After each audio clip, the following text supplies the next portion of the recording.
Hey everyone, today we're going to run through some of my top tips for having better posture while you're practicing your calligraphy. A lot of people ask me how I'm able to sit and write for so long, and the answer is that I have good posture while I'm working. So I'm just going to run through my favorite tips for having good posture while you're working. My first tip would be always sitting square to the table. So what I mean by that is I'm facing the table. I would never turn my body when I'm practicing my work. If you need to turn anything, it would be your paper. So you would turn your paper in the direction needed. So I'm right-handed, so the paper gets turned to the left.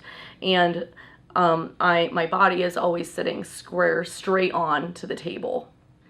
Tip number 2 is you always want to have at least 1 foot on the floor. So if you need to cross your legs, at least 1 foot should be touching the floor. When I'm working, I would never choose to write at a high boy table or like a project table. I always work at a desk or like a kitchen table height, so my feet can be on the floor, and the reason for that is that your feet help to stabilize your body. So having your foot on the floor stabilizes your core, and it will make your lines come out smoother. Tip number 3 would be to always use a chair that has a back. So I would never sit at a stool. I would always use a chair with a back for lower back support. So even if the top of your back isn't resting against the back of the chair, at least my lower back has a little bit of support.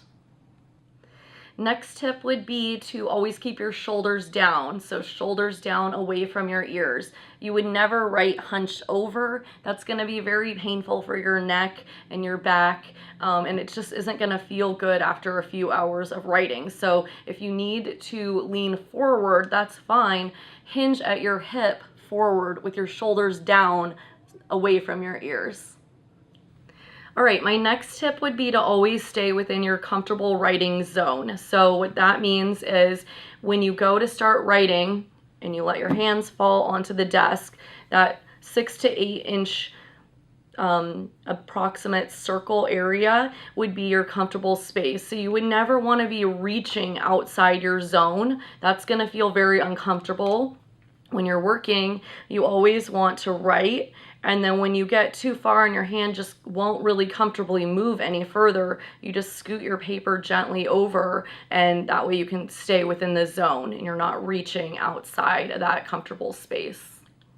All right, and my final tip is key, and that is always keep your opposite hand, so your non-writing hand, up on the desk. You would never have your non-writing hand dangling off to the side. That means your body is going to be dangling down to the side.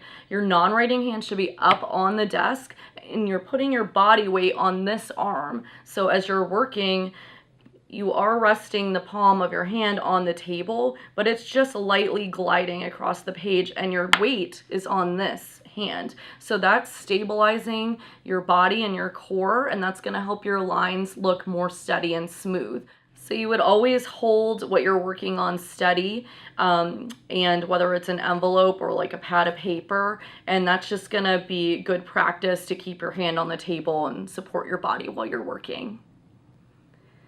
All right, well, those are my top tips for bettering your posture while practicing calligraphy. If you want to get more resources for improving your technique, make sure to check out our blog. It's linked below, along with the resources for the items we used in this video. So thanks again for watching, and we'll see you again soon.